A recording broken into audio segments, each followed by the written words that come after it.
حيو شباب، طبعا التحدي الاولى راح تصير احمد اذا جاب الكره بالنصير الحفره راح يفوز ويانا اول تحدي، 3 محاولات.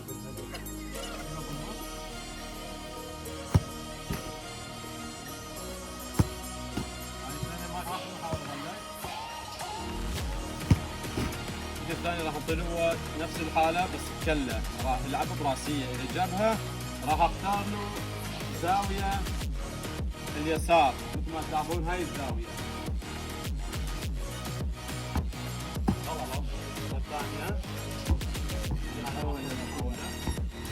غلط. طبعا جابها الجو، لو جابها فوق كان يفوز ويانا. التحدي الثالث واخر تحدي، ظل ويانا. التحدي الثالث على اي وحده يجيبها ما يخالف، بس يكون شرط يجيبها بحركه فيك بمهاره. ظلوا ويانا يلا. مهاراتك على اي وحده تجيبها بمهاره. مرابون.